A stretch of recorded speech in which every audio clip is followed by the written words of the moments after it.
Hello, my fellow wealth hackers. I hope you're having a wonderful summer. This is the Truth About Real Estate Investing with Erwin Cito. That's me. My family's been having an amazing summer, and then we just hit a small speeds bump. My son Bruce was running up the basement stairs. They're laminate with a steel edge to them. Anyways, he fell on his face and he cut the inside of his lip, both the bottom and the top. He cried a lot, but I figured he was fine. No big deal, right? That's what I thought. Then the next morning, his lower lip was the one that was swollen originally. This was Wednesday, and then Thursday morning, his upper lip ballooned up. I thought, weird, this much swelling this late after the fall. So I sent a picture to to the doctor and my family, and he said the swelling is from the fall. Okay, fine. But Bruce also happened to have a fever that coincided with this whole incident. Kids have fevers all the time. I figured it was just a coincidence. Saturday morning, the swelling had spread to Bruce's cheek, and he still had a fever. So we did what any parent would do. We canceled our St. Catharines property inspection tour. We were checking out a recent vacancy, a bathroom renovation. These are two different properties, and then a third property, the property that we had flood. I was meeting the rest. What were we doing? I forget what we were doing. But I had to check all three properties. Anyways, we canceled that meeting with my property manager in St. Catharines, and we took our child to the doctor. It's what I feared. It was an infection, and Bruce was prescribed antibiotics. The challenge, though, was that Bruce can't swallow pills. He had a really tough time with it, and these ones tasted awful. Just like most pills, that they taste awful when you try to grind them up. Even when I tried mixing them with honey, which is like one of Bruce's favorite things in the world. So next day there was no improvement, so we went to the hospital. Cherry is Bruce's favorite, so there's no question that Cherry going to the emergency room with Bruce. These are COVID times, so only one parent is allowed in the emergency room. Bruce got admitted, and he stayed the night at McMaster Children's Hospital. Cherry stayed with him again because he's the favorite parent, so there's no question who's staying. But I'm still a ball of stress. Thankfully, McMaster Children's Hospital they're just fantastic, including their pharmacy.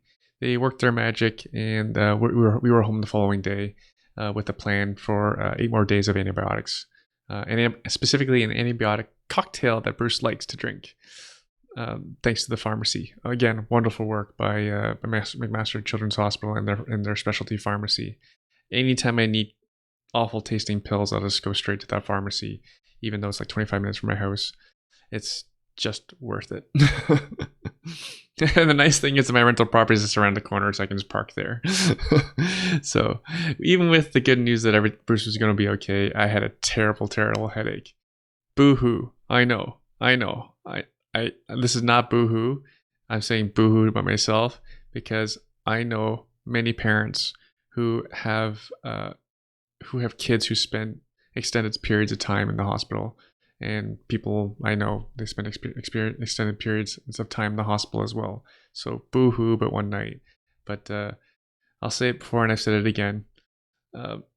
Investing in real estate and stock hacking is way easier than being a parent.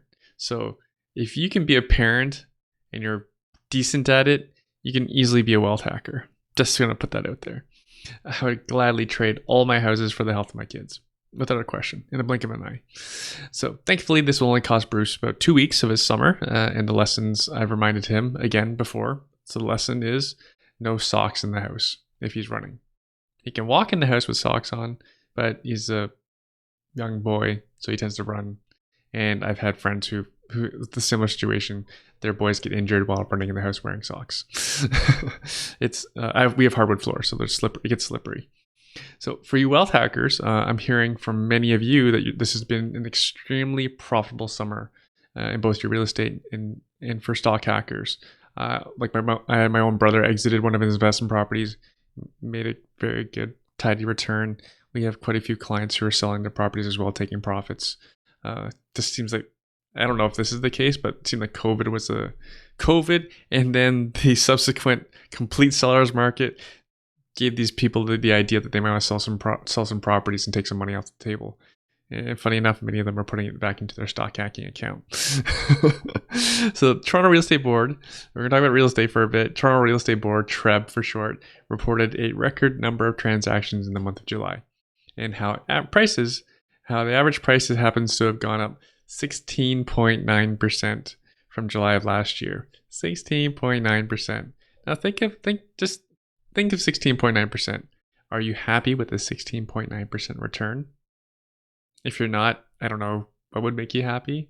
But then consider the fact most of us real estate investors, if you're listening to this, you probably already know we often only put down payments of like 20%, and then we have to renovate a little bit. But again, most cases we're not like more than 35% into a property. So a 16.9% return on a highly leveraged investment is a very good return. Hopefully those of you who are trying to time the market and you got in March or April, the markets where we operate, west of Toronto, Ontario, it's multiple offers everywhere. And outside of student rentals and condos, our clients are not reporting any sort of significant vacancies. So it's pretty good out there for the real estate investor. Sorry, it's not pretty good. Honestly, it's very, very, very good. This is truly a recession or a depression or just simply an economy of the haves and the have-nots. So hopefully you've chosen what side to be on and you're doing well with it. So for those who are owning real estate, apparently you're doing great. For stock hackers, I'm getting regular feedback at least a couple times a week from students who are achieving 4 figures per month in cash flow, or in some cases, there's quite some of you out there that are doing 4 figures per week in cash flow, which is super amazing. It's why we taught the courses to start with. It's why we that's why we partnered with best-selling author Lee Lowell on our very own vice president of coaching of iWin, James Maggs, who is a close friend of mine, and he's the vice president of my business. He was my client a long time ago. He's averaging between $2,500 and $8,000 per month on only $120,000. And he's really only investing about 4 hours per week of his time. So not bad. That's way more money than CERB and CERB, CERB, and that's more cash flow than the equivalent piece of real estate that requires an investment of $120,000. So fantastic results. So, but just as I tell any stock hacker, if you just ask any stock hacker how they funded their bankroll, how they funded their trading account, pretty much everyone will tell you it's from real estate profits or home equity lines of credit from real estate, from investment properties. Real estate to build wealth, stock hacking to cash flow. To do both, I think, makes you a wealth hacker. So choose. And you don't have to take it from me. We have quite a few people who are successfully doing it. Last night, today is Wednesday. So last night was Tuesday. I delivered a demonstration via Zoom. It was free. It was actually a webinar. It was a bit more of a polished demonstration versus the one that I gave my kid cousin over Thanksgiving last year. My kid cousin, his nickname is Chubby. He's a musician by trade, and he too is cash flowing over $1,000 per week. Anyways, we had over 500 registered for the webinar, which is pretty awesome. Hopefully nearly 500 who attended can reproduce the same results as my cousin Chubby. Again, I taught Chubby how to trade over Thanksgiving dinner last year, and I've had some calls with him and pointed out some things to him, and he's done quite well for himself. I'm very proud of him. So hopefully we can have another 400 plus people that can produce the same results as Chubby. If you missed the demo, sorry you couldn't make it. If you'd like to be informed of the next one, so we're not making the recording available. It's my first time doing it. It probably wasn't very good. If you'd like to be informed of the next one, and you can, and also you'll get notifications of whenever these podcasts come up. Simply sign up for my email newsletter. And to do so, you can go to www.truthaboutrealestateinvesting.ca and type in your name and email, and that's it. This is summer, so we're trying to enjoy what's left of it. So there's no more demos planned until September. And again, no, we're not sharing the recording. If these were not COVID times, I'd invite you all into the office. We could take your time, do a demo. You could always look over my shoulder, see what I'm doing on my phone. You can hand me your phone even if you needed some help with the configurations or whatnot. But these are COVID times. This is the new normal. It's really unfortunate. So on to this week's show. Another successful wealth hacker. Meet Michael Bugg. He is a young father, husband, and just recently a full-time real estate investor out of Saskatoon, Saskatchewan. He began buying properties in 2010, specifically new construction, and his investing has evolved into small apartment buildings. In July 2018, Michael hung up his stethoscope and quit his job as a veterinarian. And in this episode, Michael shares his journey to now owning a couple apartment buildings and how he lost money. So Michael took our course and our stock hacker course in November last year. He lost a bunch of money during the COVID crash. I laugh because the story turns out pretty good. So Michael's going to share the returns that he's achieved since then. And it's pretty shocking because I honestly had no idea. I give you Michael Bugg. Yeah, we just launched our podcast, so we're learning.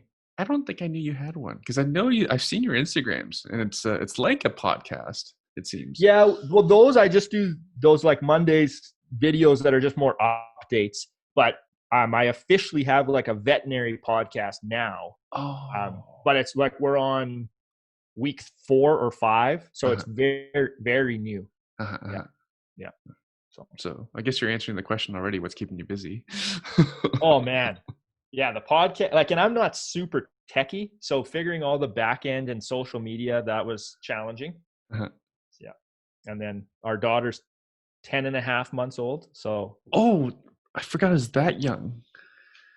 Yeah. So that's.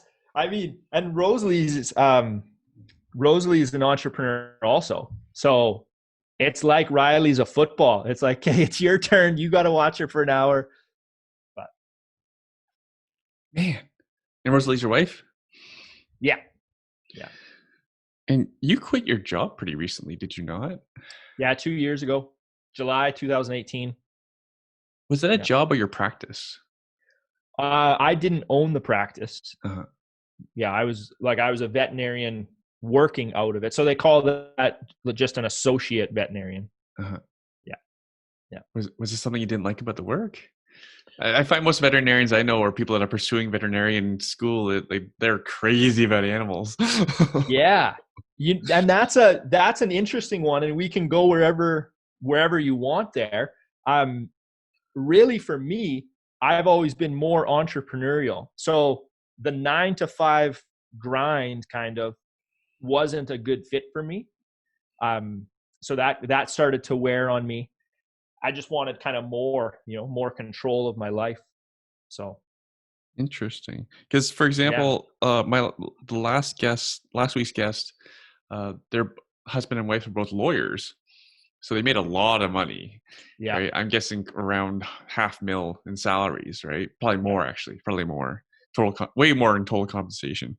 But they quit to do real estate.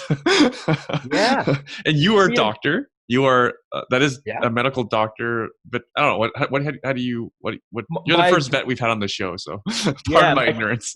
No, it's all good. My title or my letters behind my name are DVM, which is Doctor of Veterinary Medicine.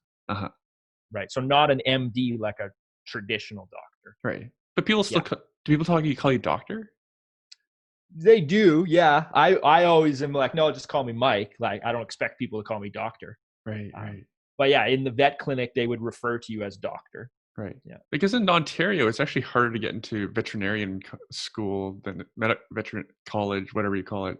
It's harder to get in. It's more competitive to get in. So the marks have to be even higher than medical school. Yeah, it's very competitive because you guys have Guelph, because there's not very many vet colleges in Canada. Yeah. So Guelph is your main one in Ontario. And where'd you go to school? Here in Saskatoon. So when I went through, it was called WCVM, which is Western College of Veterinary Medicine. And since then, Calgary has opened one also. So now there's 2 veterinary schools out west. And that it? That's it. Yeah. In Canada. So wait, are you saying there's only 3 schools? Well, no, sorry. There's also Atlantic, I think it's called, out in the Maritimes, and then Quebec has one, I believe. Okay, so I think 5? Yeah. Is there one in BC? No. Seriously? Yeah. So when I went through, we would draw from BC, Alberta, Saskatchewan, Manitoba, Oh my and then God. potentially the territories if there was any applicants from the territories. Yeah. Okay. Yeah. And So so, I imagine you put a lot of effort to get into school then, and now you're oh not yeah, practicing. it's a journey. Like you start in high school doing all your volunteering. Your pre-university coursework is very regimented because you have to have specific courses. Then once you get into vet school, it's 4 more years there. Uh-huh. So yeah, by the time you come out, you've been working at it for like 6 to 10 years for sure. So it's a journey. Can I ask how much is tuition these days? Because I know there's a lot of parents who listen to this and they'll be interested for their own Yeah, kids. that is a great question. And I'm going to be a bit behind. When I went through, Yeah. it was like 5,500 a year, Oh, that's not bad. somewhere in there. So, Okay. but there is a catch. I don't know what your listening audience is. In Canada, we're subsidized by the government, right? So for me, a Saskatchewan student, the Saskatchewan government covers a portion of my Uh-huh. tuition. Uh-huh. In the States, tuition is way higher, Right, right, right? right. Like 40 grand type thing, Right, right. So you get people coming out after their 4 or 6 years with 250, 300, 400,000 of student debt. Yeah. Okay, so that's actually I'm actually surprised it's as inexpensive as you're saying, is because like dentistry school is like the starts at 40,000 a year, I believe, in tuition. And I mean, I went into vet school in 2004. So Okay. I'm more than a decade behind. So I don't know what the current tuition is. Okay. All right. That's And enough. yeah, and I don't like if you do want to go in, part of the reason for the podcast is like those lawyers that you mentioned, there gets to be veterinarians that just get burnt out with the grind of practice, right? So that's kind of what I cover on my vet podcast. Oh, cool. What's the podcast called? In case there is some The, folks the interested. the Veterinary Project is our brand, so Veterinary Project Podcast. Very cool. Okay, so I Yeah. think University Guelph is about 14,000 right now for veterinarian fees. Okay. Which is Makes not sense. bad. I thought it'd be a lot more. All right, let's move on, because I understand you're pretty good at real estate. Yeah, I've done. That's what you quit for, right? That was what you Yes. traded Yeah. in the job for. You betcha. Yeah. So what was the thought process? Like, what did you tell your wife? Like, Well, Rosalie and I mean, are very collaborative. We view it as a team. So we had tons of discussions about how we were structuring our family's finances, and part of that plan was working me out of my veterinary job. mm-hmm. So I don't even know where you want me to jump in on that. Like we can Tell me about the first property. Tell me about why you decided to do the first property. Okay. So how far back can I go? Can I go all the way back to vet school? Because that is really where the genesis story of getting into real estate comes from. Sure, let's start there.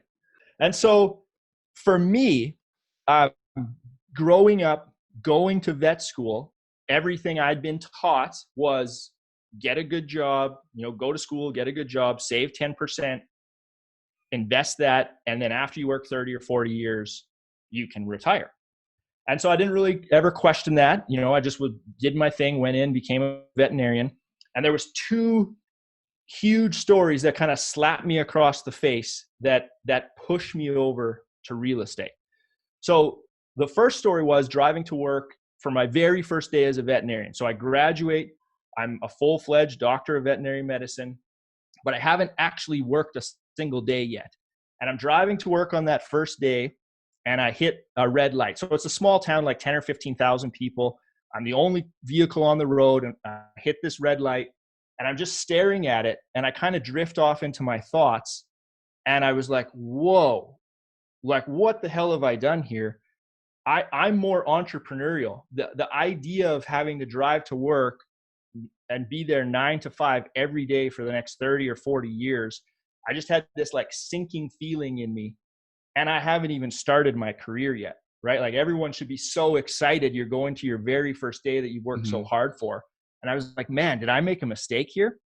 So anyway, I kind of brushed that off and I go to work. And, the first few weeks and first few months are just like learning how to become a veterinarian, how to deal with all the pressure.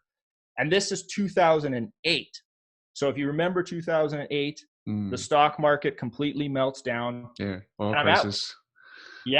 I'm at work one day and I look over and there is one of the formerly retired veterinarians, and he has the lab coat on and the stethoscope. So he's here to work. He's not here with his pet as a client. And I look over and I'm like, what the hell are you doing here? So this was the veterinarian back when I was a little kid on the farm at 3 a.m.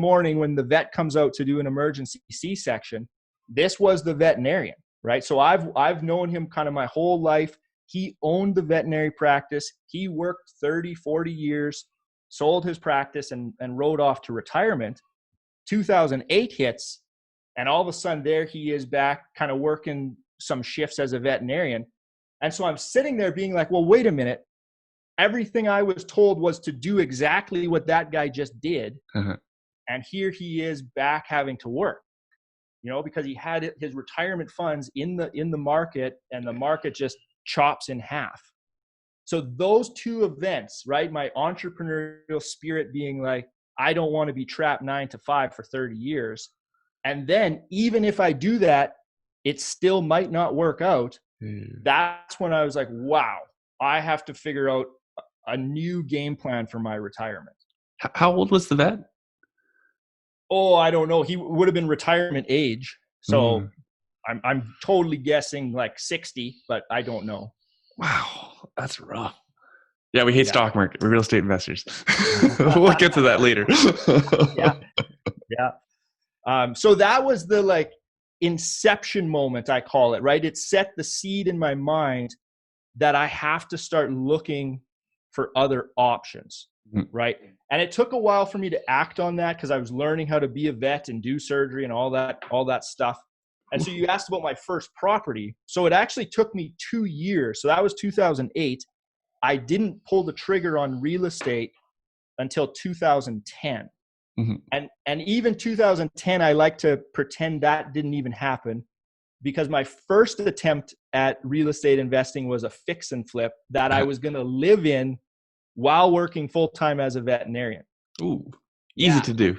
Oh, it was so fun. It was so fun. So the long story short on that one is it took me about 2 years of picking away at it because I was going to do everything, right? I'm going to do it all on my own.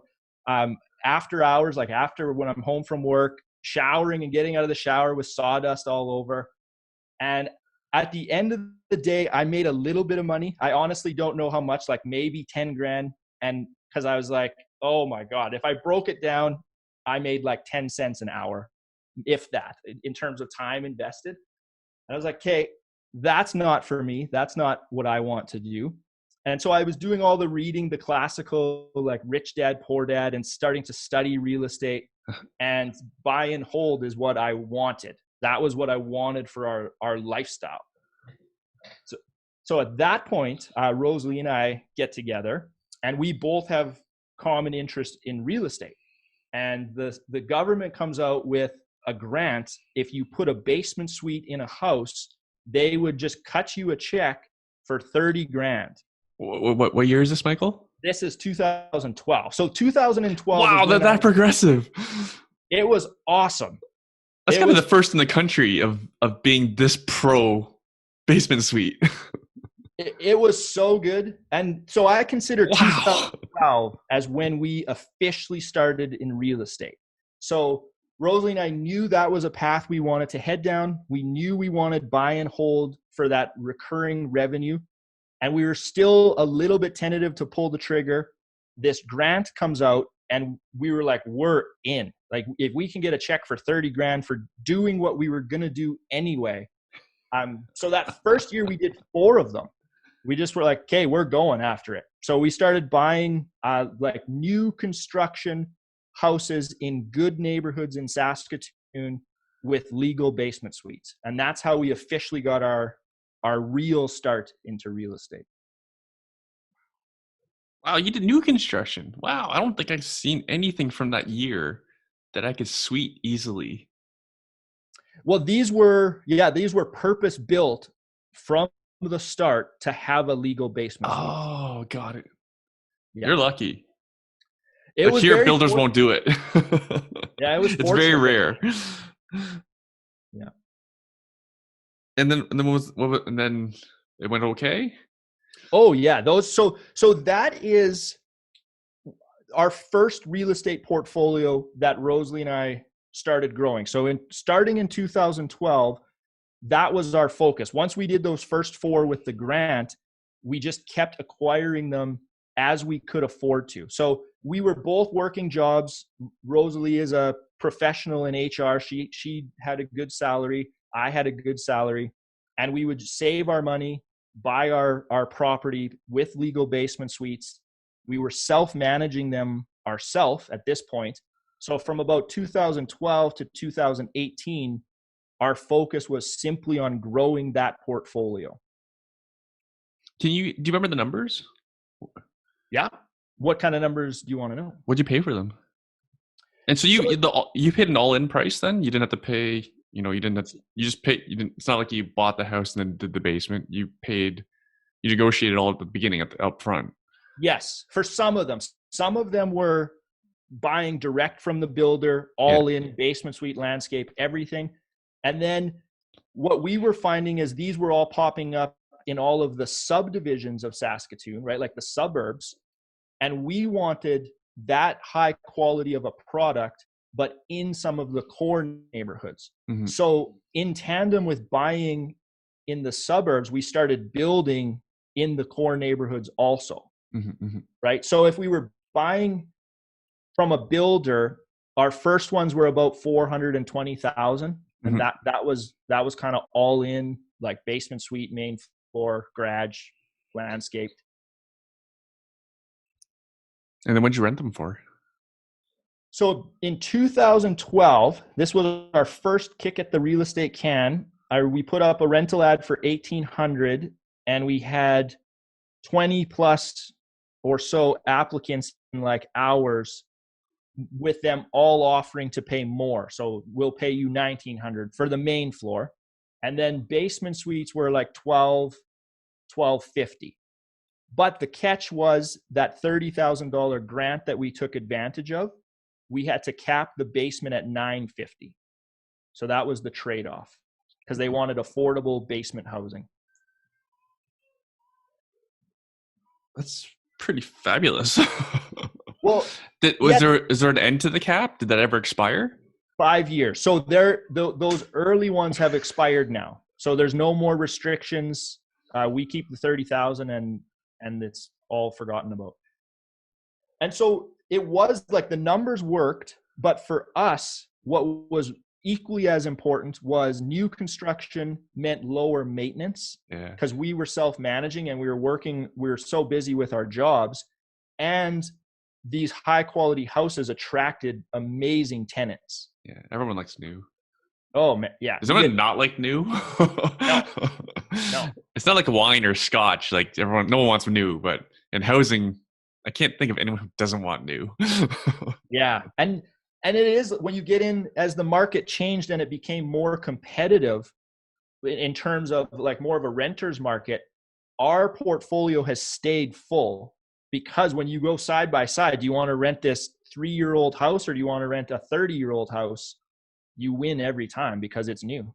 Right. Yeah. And what are the rents today? So Saskatoon has definitely dropped. Main floors now, you're sitting around $1,650. You might get $1,800, like if it's a really nice main floor.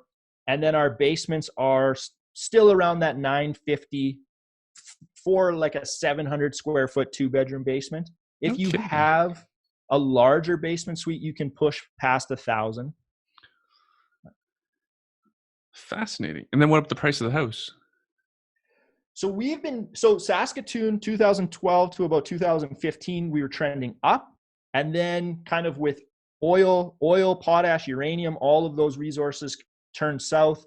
and we've been trending down the last 5-ish years. So house values, that 420 house that we bought in 2012 is probably 470 Okay. today, right? It would have shot up past that.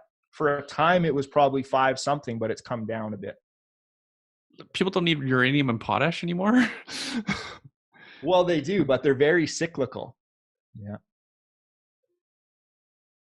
Oh, that's confusing. Is the uranium in Saskatchewan not used for generating electricity?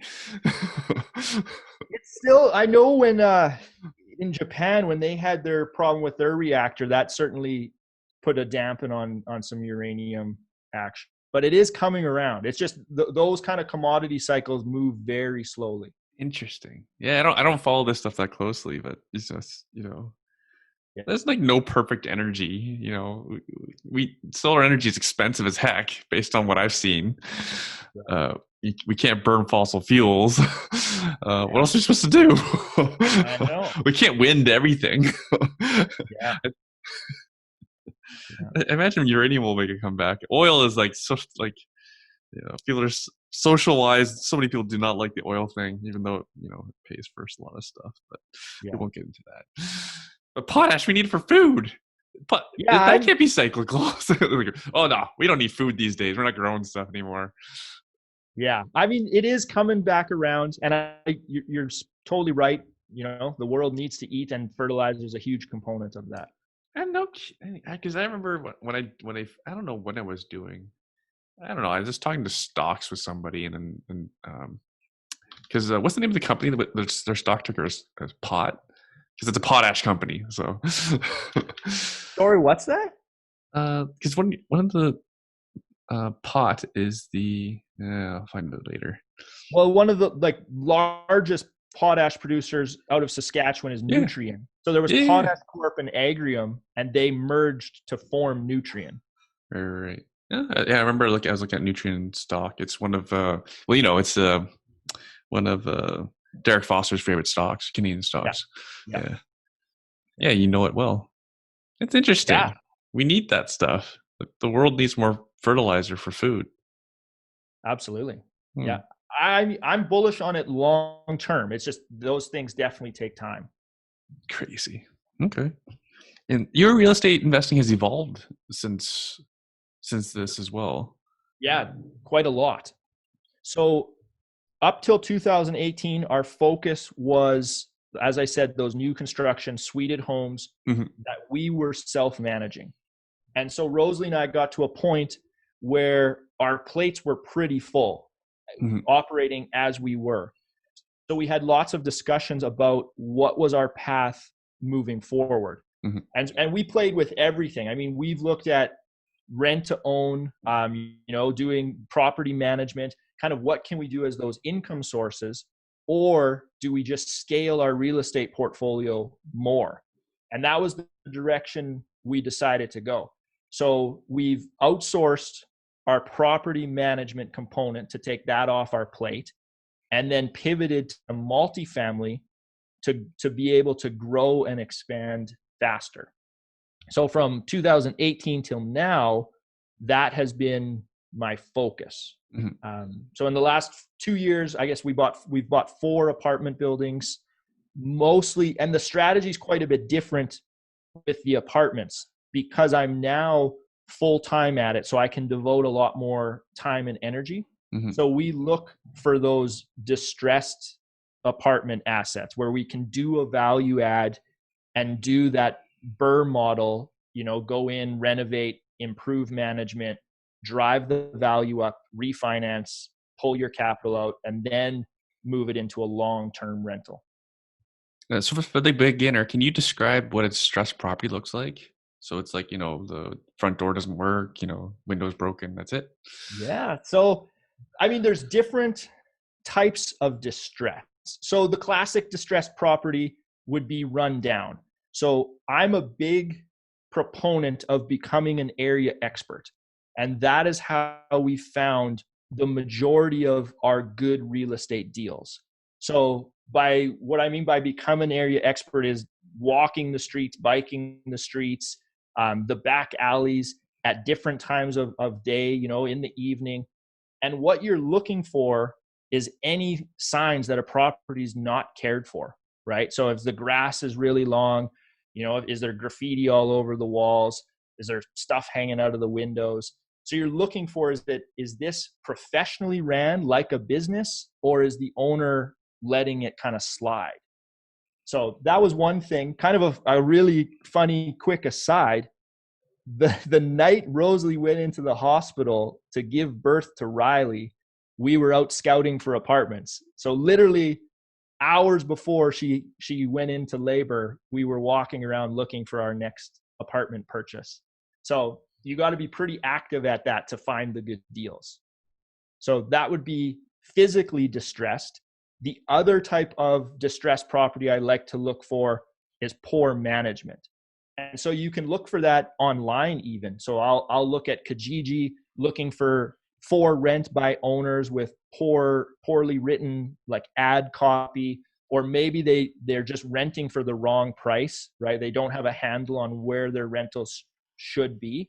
So you can find some opportunity there with people that just aren't managing their product as well as they should.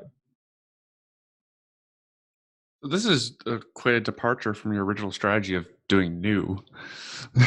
Yes. And it was intentional, right? Because it serves very different purposes. When we were doing new, we didn't have the time because we were both working so much. And so that was sort of set it and forget it. Very little headaches come up. And then with this apartment, this is more, I'll devote more active energy to it, but there's more opportunity to drive the value higher. Very cool. And when you're talking about area expertise, how large is that area? Is the whole city? Is it like 4 city blocks? So that's a good question. Saskatoon is small enough that you can know the city reasonably well. And then I have specific neighborhoods that I know exceptionally well, right? And then I also have specific neighborhoods that are blacklisted, where I don't even look in those areas. It doesn't matter what the price is because I'm not buying. Just for listeners' benefit, Saskatoon's population is 273,000.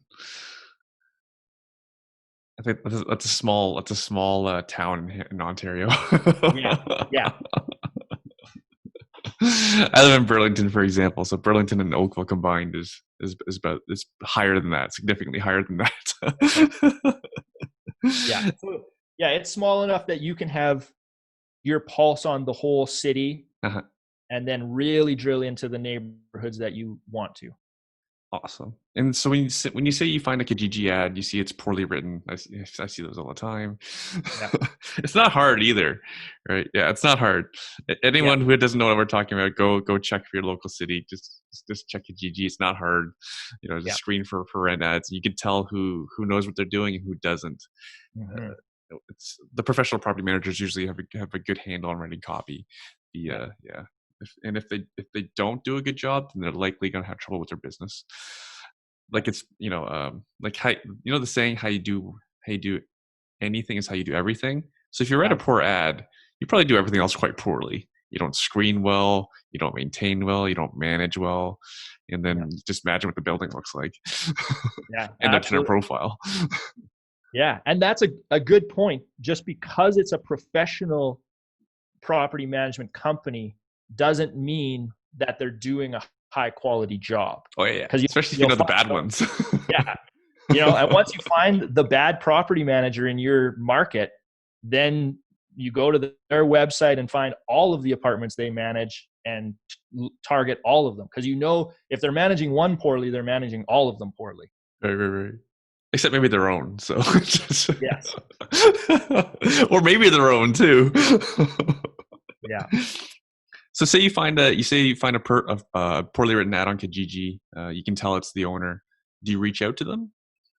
Yes, absolutely. When I'm looking for an off-market deal, my number one goal is just to get in front of the owner. However, I have to do that, right? So it's hard with apartments because they're not going to live there, right? If you go knock on the door, it's not like the owner's going to answer.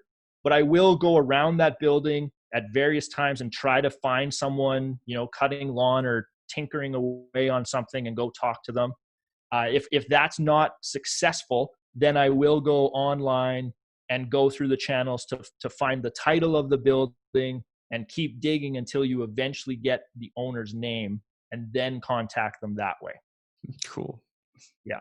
Is that how so sorry, you said you bought 4 buildings in the last 2 years?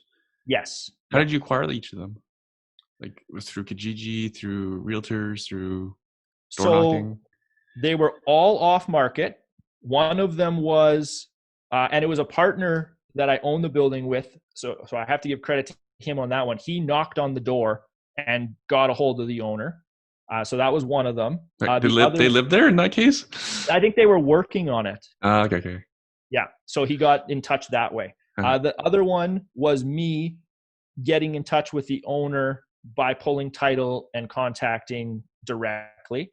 And then the other 2 came as a package deal with a contact. Me and another partner had done business with them about a year ago. And then they said, hey, we have these 2 apartment buildings. Are you interested? Mm-hmm. Yeah. Mm-hmm. So that's how those arrived. Is reception, are people okay that you're contacting them? Yeah. I mean, anyone that has responded to me has been receptive, but it is a numbers game. Like, if I reach out to 100 apartment owners, I might only hear from 5.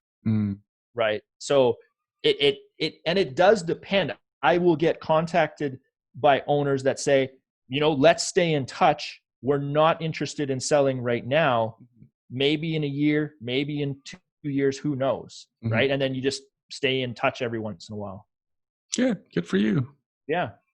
Yeah. So, and it's fun. I really enjoy the developing the relationships, right? Mm-hmm. Whether I buy their apartment building or not, I mean, I have apartment vendors that when they come in the city, we go for coffee and just to chat, because we've almost became buddies because we're in the same industry. Mm-hmm. So it's great building those relationships. Awesome. Don't help them out too much though, so then they'll know how to write copy and know how to screen tenants, and they'll have all your handyman contacts and clean up their properties. Oh yeah. So at what point did you make the decision to quit the job? So I left my job July 2018, but I had made the decision that I was going to quit probably 18 months before that. So it's probably somewhere in 2016, 17 maybe, when I was like, you know what? I want to go full time into this real estate. Did you have any help? Because we have our mutual friend Russell Westcott. I don't know exactly your relationship with him, but yeah, I had tons of help. So first and foremost, as I mentioned, Rosalie through all of this has been super supportive. So we crafted this plan together so that our household can kind of maintain income. And then I don't know if you knew this or not, but I actually worked one-on-one with Russell for I think 2 years. So he was a huge influence for me being able to leave my veterinary job. And so I started working with him, I believe it was January 2018. So I kind of had tracked him down, hearing him on a bunch of podcasts. I just really liked what he stood for and how he kind of conducted himself. Met him at a real estate conference. We chatted a little bit. And then by January, we said, you know what, let's do this. And we had a one-on-one kind of coaching mentor relationship where we would chat weekly, sometimes multiple times a week. And by July, we had pulled the trigger and I had put my notice in, and I was done with the 9 to 5. Sorry, was that January 2018 when you guys started working together one-on-one? Yeah. And was that helpful then? I think you already answered that. The point I'm trying to get to is I think so many people think, well, actually couple things. A lot of people give no credit to their coaches, just in general. Like for example, when Dan Kennedy was dying, then only kid had come out all these marketing experts only finally said that they're like, thanks Dan for all you did for my career, blah blah blah. Like all these people never acknowledged him for just an example. And I find Yeah. seen that quite a couple times with influencers even in our real estate community, where they give no credit to the coaches. Right? Yeah, So that's funny. I mean, I give tons of credit to Russell, and it's interesting. There was two components to the coaching. There's the real estate, the tactical how to mhm, sort of strategy, mhm, and then there's all the personal stuff, mhm, right? Your mindset, your confidence, your vision. And to be honest, that was probably more beneficial, right? Having a mentor in your corner to help you with all of those, the roller coaster of entrepreneurship. And mhm. anyone that's in it knows that it's not every day is an up day, and having someone that can help you navigate that was exceptionally valuable. Mhm. Yeah. Yeah, because, and I think the other thing is that there's more information available than ever. So I think that Yeah. almost paralyzes all of us in thinking that we don't have all the answers, and so we have to wait a little longer. Because, for example, when Russell started, you didn't have someone on his level to help him. Yeah. I'm Right? I'm laughing about your being paralyzed comment because it was literally just like this one of my coaching calls with Russell. I had my head down taking notes. We were talking about this idea that I could leave my job. And he was always like, "You're ready. You're ready." The only person that doesn't believe it is you, pointing to me. Yeah. And so I look down, and by the time I look up, he's screen sharing and he's writing down 3 dates on the screen. And he's like, "Which one is it? If you don't pick one, I'm picking one." And he's like, "Okay." And he circles one, and he's like, "That's when your resignation has to go in."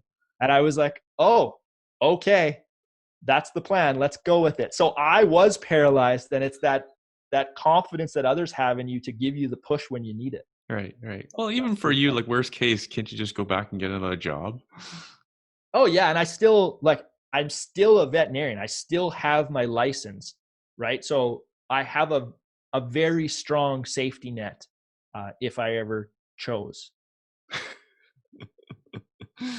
So, actually, quick question about tenant laws because I actually don't know. What are the tenant laws like in Saskatchewan? They're more favorable than Ontario from what I hear. I don't own Oh, any it's property in awful here. Ontario. They own us. Yeah, The tenants own us. yeah. We own the So property. They own us.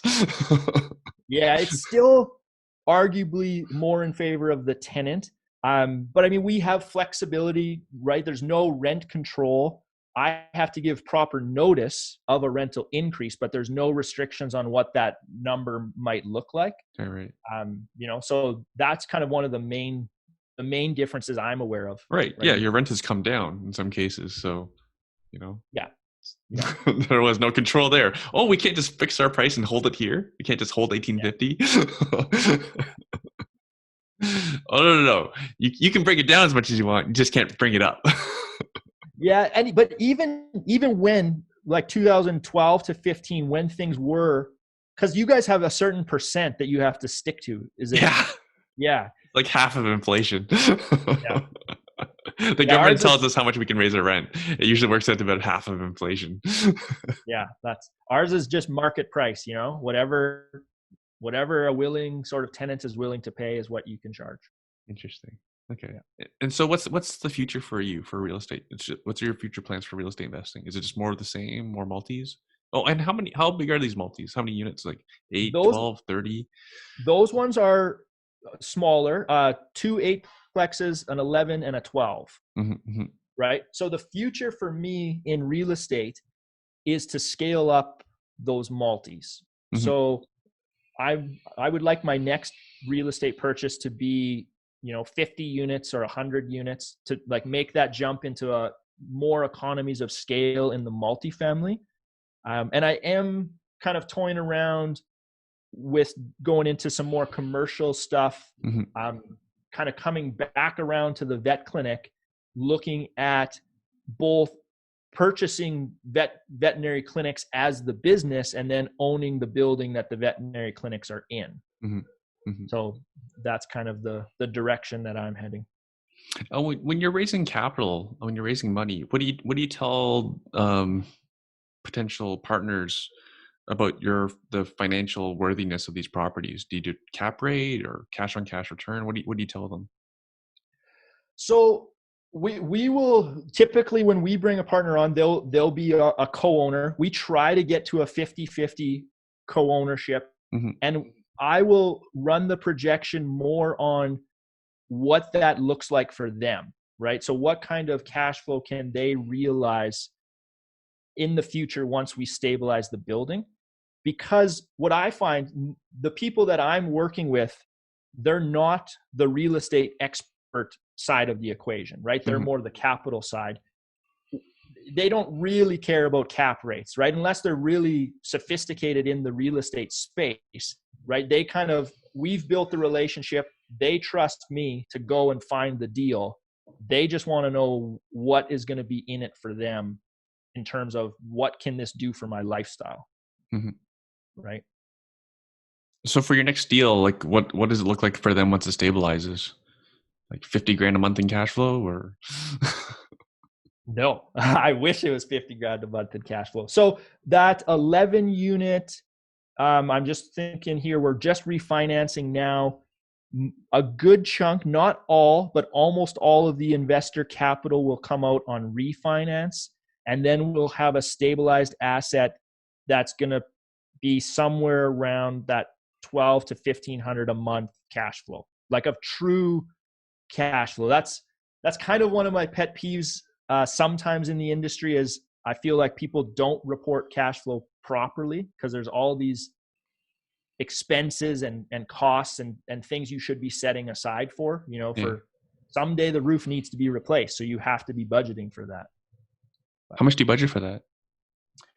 We put 1,000 a unit on the multi side, about 1,000 a unit a year for those kind of larger expenses and maintenance kind of repair. So some of that will get chewed through like on a yearly basis, and then some of that just gets left aside for big ticket items. Cool. So wait, your JV has they're getting all their capital back, and they're going to cash flow 12 to 1500 a month. The 12 to 15 will be on the whole project, so it depends on their ownership. Like on that 11 unit, that would depends on their ownership of it. And then it does depend too. Generally, I'm working with people that are longer term thinking, like with their vision of what they want real estate to do. So to be honest, most of our real estate, all of the profit is snow plowing back into more real estate. Mm-hmm. Mm-hmm. Right? So though in those scenarios, we could pay out cash flow, but we've agreed that it just goes back in, and we're going to take the refinance proceeds and kind of have a little chunk sitting here. That is what I'm focusing on, like right now, is all of these refinances. So when we move into 2021, 22, we can make some solid purchases, Cool. as opportunities come available. How is the market now? So it's interesting. Statistically, the residential side of things is on fire in this sort of post-COVID, whether it's pent-up demand, so houses are kind of flying off the shelf, and we're seeing an uptick on all of those trends, like days on market, sale price. I, as a long-term investor, I'm pausing myself personally. So I had apartment deals that I was analyzing pre-COVID. COVID hit, and we were far apart on price as it was. And then once COVID hit, I added in even more of a risk buffer for me and my investors. So I just kind of backed away. And to be honest, I don't anticipate I'll buy anything in the rest of 2020. Mm-hmm. Right? Unless, that being said, if a screaming deal comes along, of course I'll buy it. But I'm kind of waiting to see where the economy is going to go once we're more stabilized. Once post-election. Yeah. I want to see what the economy looks like post-CERB, when CERB is done, let alone COVID. Yes, I agree. Yeah. So you're a full-time investor then. What are you doing with your time? Yeah. Well, currently the two main things are, as I mentioned, we have a young daughter. So Riley's 10 and a half months. And Rosalie and I are both entrepreneurs, so we don't have a mat leave or a pat leave. So it's basically I'm dad half of the day, all day, which is awesome. And then the other thing has been I've launched a veterinary podcast, and that has been super fun. But that has taken a lot of work, as you know, the time it takes to host and put out a weekly podcast. Right. I actually outsource a lot of it. We can talk about it after if you want. Yeah. Cool. And okay, so we're running out of time. So you made the trip out in the fall last year to come to Stock Hacker Academy. Yes. And did you sit next to Cam, or you met Cam there, the gentleman with the new car? Yeah. So when I can't remember what evening it was, you had organized that dinner at that restaurant. Oh, he was there, eh? Yeah. I randomly sat next to him. And then, as far as I can tell, there was only 3 people from out west, right? Everyone was from Ontario or out east. Yeah. And so I introduced myself. I was like, hey, I'm from Saskatchewan. He's like, I'm from Alberta. And so we kind of like bonded because we were the only people that had traveled to come there. Uh-huh. We stayed in touch ever since. You know, we text kind of weekly. If I'm in Calgary, we go for breakfast or whatever. Uh-huh. So yeah, it was pure chance to meet Cam. Did you ask for a ride in his new car? So for the listeners' benefit, Cam has shared that he has since bought a Lamborghini since attending the class with his profits from taking the class, which makes me think we should charge more money, but we're not. Yeah. How's your trading going? It's going great. I'm so happy with it. I always have to preface this because I always want to give both sides of the story. Uh-huh. So I came out in September or November. I traded paper until January just because I didn't want to have to deal with taxes for 2019. Mm-hmm. So I officially started in January of 2020. Mm-hmm. And the learning curve with what happened in COVID mm-hmm.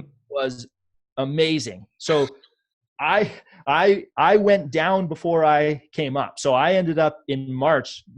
At one point, my portfolio was down $40,000. Uh-huh.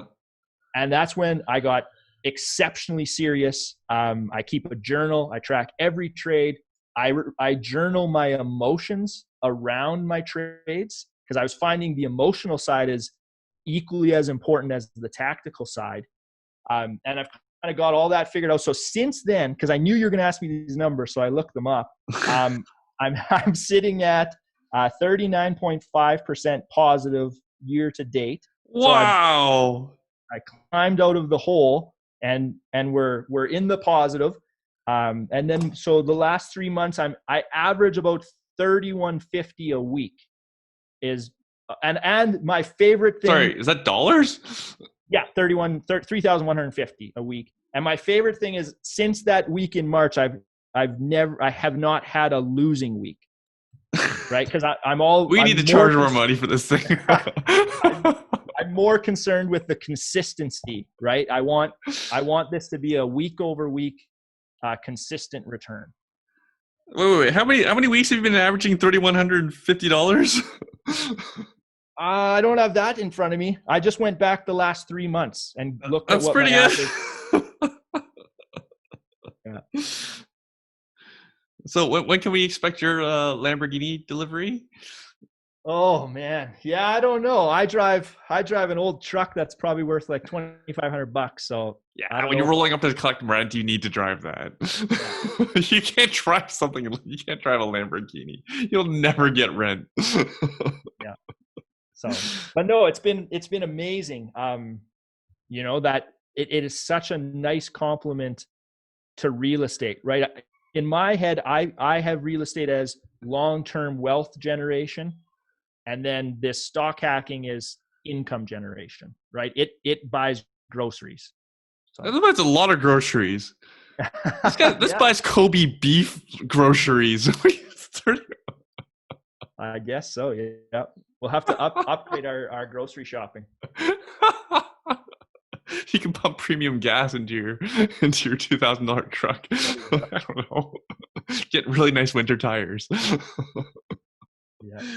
That's phenomenal. Yeah, like for the listeners' benefit, Michael and I were discussing before we started recording, or even when we were recording. I had no agenda in this. I just know Michael's a good guy. He comes highly referred from Russell Westcott, who's a good mutual friend of ours. So again, I'm just as shocked as anyone else is listening. That is phenomenal. And like, do you know that I think only one hedge fund did over 40% last year. So only one professional trading firm that manages people's money broke 40% last year. And here you are, almost 40%, and it's only August still. So you have a chance to beat one of the most highest paid people in the world, like people who get paid, you know, 8 figures. Yeah. Yeah. It's exciting. I'm still early days, I consider, right? Once I've strung 18 months consecutively together, then I'll believe that I'm an expert, I guess. Mm-hmm. Until then, I'm staying kind of cautious and conservative.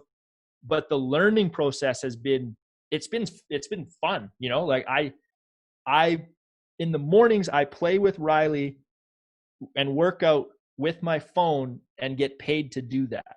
Mm-hmm. It's that blows my mind. Like, that completely blows my mind. Did you think this would happen when you took a flyer and literally flew from Saskatchewan to Toronto? No, I did not. I've been very interested in the stock market for a long time.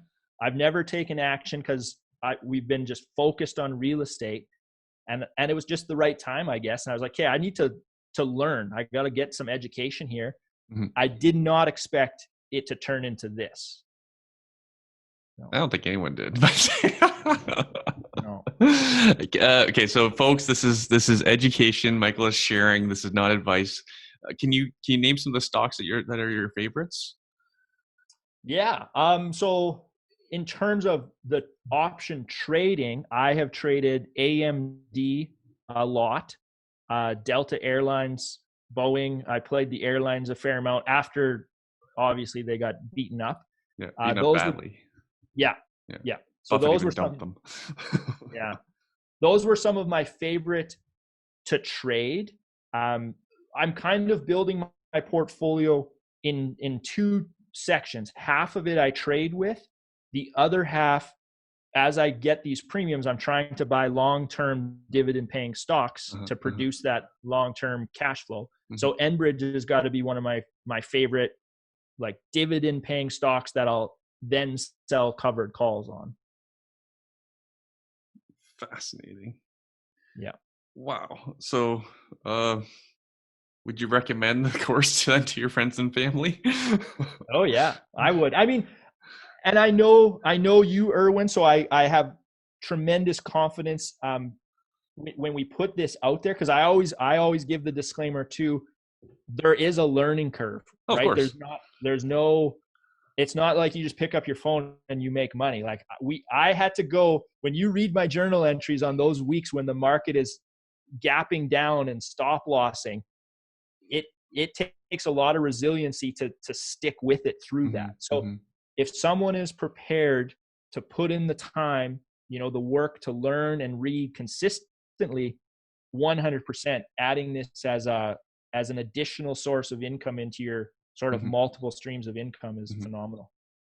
I had lunch with a friend just this week or last week, and they brought their mom with them because their mom was interested in buying real estate. I told them exactly the same thing about real estate. You need resiliency to be a successful real estate investor. Yeah. Right. You're going to have that time where the tenant won't pay, or they won't pay for something, or they're going to cause damage to the property, or they're going to do, if you have enough, if you've been in it long enough and you have enough tenants, you're going to have midnight movers, you're going to have someone that damages your property. But again, it's whoever's resilient will be the most successful. So it's the same is true in everything. No different than running a business. Mm-hmm. Small business owners are some of the most resilient people you ever met. Yes, especially right now. Especially right now, because they are suffering. So everyone go out, hopefully Michael's spending some of this money on small businesses supporting local restaurants because he can afford it. Wagyu every week. Yeah. Michael, anything else you want to talk about? I know we're running out of time. I would say, because I'm assuming your audience is mostly real estate investors. Almost entirely. Yeah, for me, on our journey, I always talk about the shift that I had of going from like desperation into inspiration. So when we started in real estate, straight up, it was from a place of desperation, right? That idea of, are we going to be able to retire? We're buying these rental properties to produce income for us and our family so we can get out of the rat race.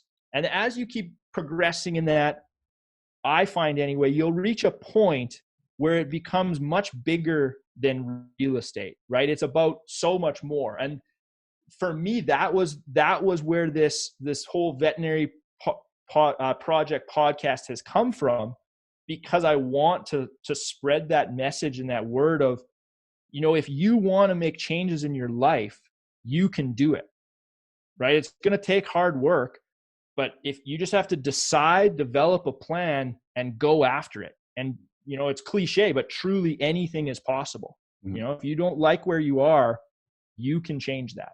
Mm-hmm. So, and I that was a big shift for me, was going from that place of desperation to making it about more than ourselves and trying to inspire others. And coincidentally or incidentally with that, I mean, that's when our real estate portfolio also has taken off. So they kind of go hand in hand, I think. Amazing. So Yeah. Michael, where can people follow you in your journey? Website, TikTok, Instagram, Twitter? Yeah. Instagram, Facebook, LinkedIn would be where I hang out on social media. Personally, I think my Instagram handle is michaelbugg.dvm. My real estate, we do have, I think the website is launching soon, is yxerealestategroup.com. If you want to follow along our real estate. And we do have a real estate Facebook page as well. So those are probably the best ways of reaching me. Awesome. And folks, anyone listening, I'll have this all in the show notes because Michael's going to send it all to me. And then what about the podcast in case we have some, who's the podcast for? Veterinarians or investors or both? Its primary audience is veterinarians. I feel like any medical professional will get value from it, because we spend a lot of time talking about sort of those issues, those personal development issues that exist in a hospital setting, right? It is not exclusively an investing podcast. Like, in fact, a very small percentage of it is about investing. Mm-hmm. So that would be the primary audience, is medical professionals. Very cool. And where can people find it? That one is the veterinaryproject.com is the website, or Instagram, Facebook, LinkedIn, the Veterinary Project. Awesome. Amazing. Yeah. Michael, it's been a blast. Yeah, Erwin. Hopefully you come fly out again soon. Yeah, I had to choose between your wealth hacker and your stock hacker, because that was right when Riley was born. So I only got to pick one, and I came to the stock course. And I was planning, I mean, COVID has hit and that's derailed live events, but I sure hope to make it out east again soon. Awesome. Yeah, we're planning to do the conference next year, fall. Fall. Assuming COVID's passed. Yeah. And we can have a lot. Can you imagine that? Like, I remember talking to you at a break at the Stock Hacker. You're like, I had no idea this many people were coming. Oh, when I walked in the room, my mind was blown. Like, there was hundreds of people. I was thinking, there's gonna be like 20 people sitting around and I was like, whoa, this is a legit deal here. Yeah. Yeah. Did you think Cameron would walk out of there with the Lamborghini? Holy cow. I remember he called me the day he was going to the dealership, because we chat, and I was like, what are you up to? And he's like, oh, I'm just going to buy a Lamborghini. And I was like, what? I was like, okay, send me a pic. And then sure enough, like 2 hours later, there was the picture. SOB. Have you bought yourself anything cool with your real estate money or your stock money? No, to be honest. Mm. Yeah, which is unfortunate. Rosalie and I are talking about, we're trying to set ourselves up to be mobile, right? And so while Riley's still young, we do want to do some, kind of pick up and go and live somewhere for 3 months, 6 months, or whatever that looks like. Mm-hmm. So that's kind of what we're looking at doing. And so hopefully that happens soon. Buy an RV. Yeah. Awesome. All right, Michael, thank you again for doing this. Yeah. Thank you, Erwin. Awesome. Thanks again. Yeah.